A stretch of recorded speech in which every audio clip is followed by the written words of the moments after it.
کسی ضابطے کا حوالہ دیے بغیر، طاقت کے بل پہ، خوف دلا کے، لالچ دے کے، ہراساں کر کے، اذیت دے کے کسی سے اپنی بات منوانا اور اپنا مفاد منوانا، یہ وائلنس ہے جی. اور وائلنس کے ہوتے ہوئے معاشرے میں امن قائم نہیں ہو سکتا. چونکہ ہم نے کہا کہ ریاست کا ایک فرض جو ہے، وہ 3 جو فرض بیان کیے ان میں سے ایک یہ ہے کہ شہری کا تحفظ، جی، دوسرے شہریوں سے بھی، دوسرے گروہوں سے بھی، جی، رائٹ. تو اس کے لیے پھر ہم نے ایک اصول دریافت کیا ہے، اسے ہم کہتے ہیں لیگلائزڈ سینکشنڈ، منظور شدہ، قابل قبول اجارہ تشدد پہ، authorized monopoly over violence that is meant for state only. کسی شہری کو، کسی گروہ کو یہ حق نہیں کہ کسی دوسرے شہری یا گروہ پہ تشدد کرے، لیکن شہریوں کے تحفظ کے لیے ہم نے ریاست کو ایک امانت سونپی ہے کہ ہم نے اسے قانون کے تحت تشدد پہ اجارہ بخشا ہے. یہ ایک امانت ہے. مثال کے طور پہ پولیس اگر کسی کو قید کرتی ہے، گرفتار کرتی ہے، آئے گا تو وہ بائی ڈیفینیشن وائلنس میں، کیونکہ زبردستی کی جا رہی ہے نا، لیکن وہ قانون کے اگر تحت ہے، with in the ambit of law, in accordance with the law, وہ اگر یا کسی کو جیل میں ڈالا جاتا ہے یا کسی کو لیکن اس کے لیے یہ ضروری ہے کہ وہ جو قانون ہے اس سے شہریوں کی تائید حاصل ہو، اور اس تائید کے لیے ہم نے پارلیمنٹ کا ادارہ یا جواب دہ حکومت کا تصور جو ہے وہ قائم کیا ہے. وہ قانون جو شہری مل کے ایک اتفاق رائے سے قبول کرتے ہیں، بناتے ہیں، تشکیل دیتے ہیں، اس قانون کے مطابق اگر ریاست جو ہے وہ شہریوں کی آزادی چھینتی ہے ان اکارڈنس ود لا، قانون کے مطابق، تو وہ تشدد جو ہے وہ معاشرے میں جائز کہلاتا ہے. لیکن وہ ایک امانت ہے، وہ ریاست کا شہریوں کو دبانے کا انسٹرومنٹ یا ذریعہ نہیں ہے. وہ اس تشدد کا، بھلے کسی کو 6 مہینے کے لیے قید دینا ہے، کسی کو عمر قید دینا ہے، اس کے جرم کی نوعیت کے اعتبار سے، وہ یہ اختیار شہریوں نے ریاست کو دیا ہے تاکہ شہریوں کا تحفظ ہو سکے. یہ ریاست کے میں کسی طبقے، کسی گروہ، کسی حکمران کے مفاد کو تحفظ دینے کے لیے نہیں ہے. یہ جو authorised monopoly over violence for the state ہے، یہ جو ریاست کو ہم نے اجارہ بخشا ہے باجواز تشدد کا، اس کا بنیادی مقصد شہریوں کا تحفظ ہے. اس سے ہٹ کے جو بھی تشدد کی شکل ہو وہ ان آتھرائزڈ ہے اور وہ جرم ہے بذات خود. اور اس میں میں آپ سے ایک بات بہت بریفلی عرض کر دوں کہ ہمارے ملک میں عام طور پر سمجھا جاتا ہے کہ ٹارچر شاید کسی شدید قسم کے تشدد کو کہا جاتا ہے. نہیں، قانون میں ٹارچر میں اور تشدد میں ایک فرق ہے. وہ تشدد جو ایک شہری یا شہریوں کا گروہ دوسرے شہری یا گروہ پہ کرتا ہے وہ تشدد ہے. ریاستی اختیار کا غلط استعمال کرتے ہوئے جو تشدد کیا جائے وہ ٹارچر ہے. اس کی میں بہت موٹی سی ایک مثال دیا کرتا ہوں. مثال کے طور پہ ایک پولیس آفیسر ہے، وہ اپنے دفتر میں بیٹھا ہے، وردی میں ہے، ریاستی اختیار ہے اس کے پاس. اس کا بیٹا اس کے پاس کسی کام سے آتا ہے اور وہ والد صاحب جو ہے اس کو ایک تھپڑ مار دیتے ہیں. وہ ٹارچر ہے، کیونکہ اس وقت وہ ریاستی حیثیت میں ہے باپ. اگر وہی باپ رات کو گھر جاتا ہے، کھانا وانا کھاتا ہے، بیٹے کی بات ناپسند آئی ہے، اس نے اس کو تھپڑ مار دیا ہے، وہ بھی غلط، لیکن وہ تشدد میں آئے گا، وہ ٹارچر میں نہیں آئے گا. Pakistan CAT convention against torture کا 2006 سے رکن ہے اس پہ دستخط کر چکا ہے، اس کو ریٹیفائی کر چکا ہے. یہ جو انٹرنیشنل انسٹرومنٹ ہے کیٹ، یہ 2006 سے پاکستان اس کا رکن ہے. اس کا مطلب ہے پاکستان کی ریاست اپنے شہریوں کو کسٹوڈیل ٹارچر سے محفوظ رکھنے کی پابند ہے.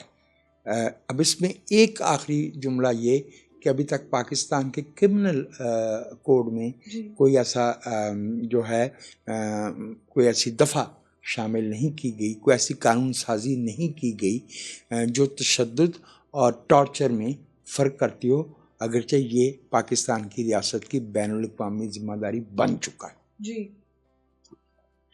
اچھا، اگر ایک ریاست اپنے شہری کو انصاف نہ دلا سکے یا اس کی حفاظت نہ کر سکے، موسٹ امپورٹنٹلی اس کی حفاظت نہ کر سکے، تو پھر کیا شہری جو ہے وہ بغاوت کر سکتا ہے یا اسے کرنی چاہیے؟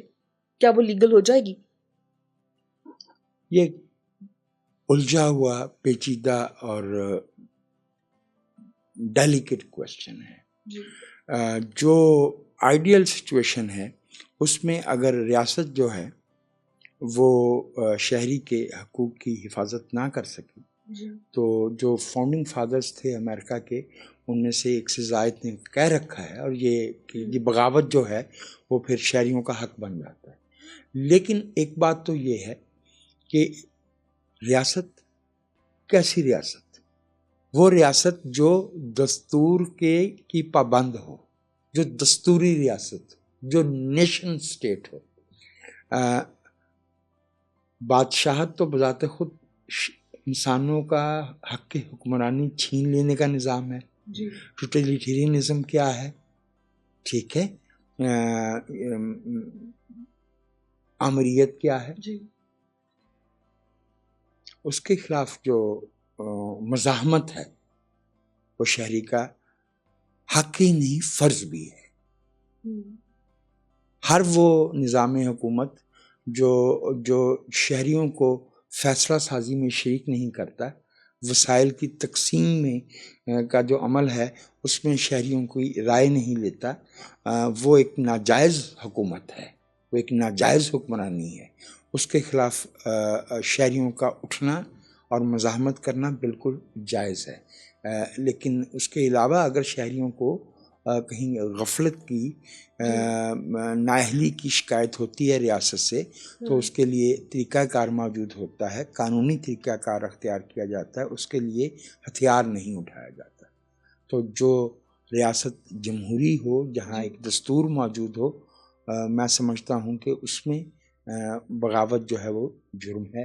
لیکن جس ریاست میں عوام کو حق حکمرانی دیا جا چکا ہو، وہاں اور قانونی ذرائع موجود ہوں اپنی شکایات کے ازالے کے، اپنے وہی کرنے چاہیے. بغاوت جو ہے وہ اس میں جائز نہیں ہے. جی تو آج کے ایپیسوڈ سے اتنا ہی. اپنا خیال رکھیں.